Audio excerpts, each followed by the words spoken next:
nga ciy dégg ne wàllu denc ak wàllu woowu oustaz dañ ko war a jàng dañ ko war di waxtaane ci lu wér nga wax mooy bis bu mujj bi nga xam ne moom la nit am ñu war koo waajal te moom mënalatu ko boppam te du toog naan defee leen ko nii moo tax benn borom xam xaw méttee fa am benn borom xam bu ñuy wax docteur Wahbi Souhaïli bunt bi mu ci def xam naa benn yoon laa gis mu ne xaraam lépp day wax rek ne sib nañ ko wala mënee su ko def rek kon foofu dañ ko war a jàng dañ ko war a jàng effectivement yañ ca war a def yi ci farata yi ci dul farata nangam ci nangam ñu def ko te it bu ñu yóbbeetee néew kii kilifa néew bi ñu ne ca cell waaw bàyyi ko moom dong kilifa yi dafay bari lool kilifa gi jël responsabilité bi def ko kañ ñi naan dugal leen daggal yow nit ñuy toog bësal tànk yi waxil pax mi man mas na noo joxum néew nu yóbbu ko biñ ko dugalee ci bàmmeel mbagg mi doon feeñ effectivement fële ca kii pax maa gàtt pax maa gàtt allahu akbar te gaañu ne nañ pax mi war naa toll ci ndiggal nit bu taxawee nga xam ne da ngaa wax ne nañ ko génnee ñu génnee ko waaw dama ne nañ ko génne waaw am ko ne ma sax mën na ko déet bu nu werante génne leen ko te jox ma peel bi man ma gas jën waaye dooru jël peel bi gas ba mu wóor ma ne nii la war a toll wala nii baax na ma ne waaw kay léegi mën ngeen ci dugg wallaahi moo tax oustaz li ma gis nii kuy dund baye bon nga kotuwaaye ñi nga xamante ne mën nañ maanaam xam nga kenn xamul ku lay jiitu waaw waaye ànd ak ñoo xamante ne nite nañ daal baax na ak baax waaw ndax gars yi ci amee dañ nekk di wuyu téléphone di régler rendez-vous yi ci biti yàkkamtee dem duñ la tala taxaw ñaan gu gudd sax bu ko imaam jotee am ñu commencé dem dañuy kuréel néew ci buntu jàkk ji waaye dafa naaj dafa tàng waay waaye dafa tàngoor ne am nit ñi rusutuñu sax léegi imaam yi damaa fekke ba rob ci cene ba la ilaha illallah ci cene ba gaaw waaw sama yaram daw lool ndax rob bu ñuy rob dañu bëgg mu yàgg sa tali jalab dem ñibbi non bu baaxul allahu akbar dégg ngeen borom xam-xam ba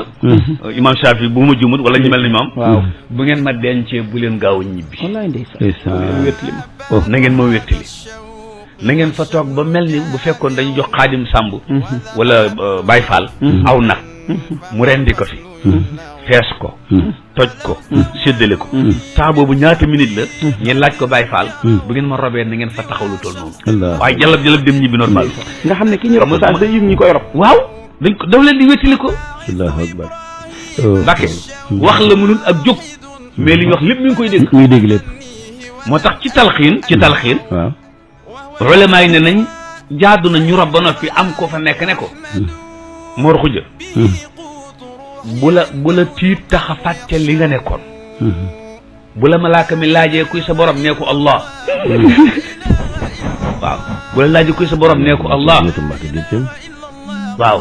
bu la laajee lu doon sa diine ne ko lislaam bu la laajee ban téere lu doon sa téere ne ko alquran diir boobu ñu fay taxaw ci sunnay denc la bokk ngeen baal ñu tabaarkàlla ñu yemale jataay bi foofu Oustaz Alioune fàttali ñu li ngay indi su bëccëgee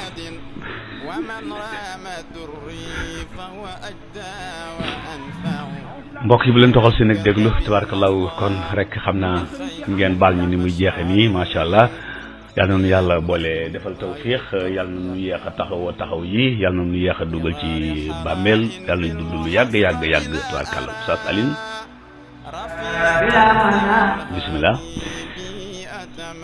incha allah ba jëgi daan dellusiwaat ci yonent yàlla Shuayb alayhi salaam guddee dina ànd ak imam Mor Seck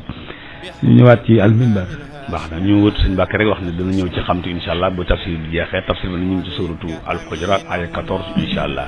yal na yàlla defar seeni mbir ak suñuy mbir te def ci suñuy poos dara wasalaamu aleykum wa rahmatullahi wa barakaatu seeni mbir ak suñuy mbir te def ci suñuy poos dara wasalaamu aleykum wa rahmatullahi wa barakaatu seeni mbir ak suñuy mbir te def ci suñuy poos dara wasalaamu aleykum wa rahmatullahi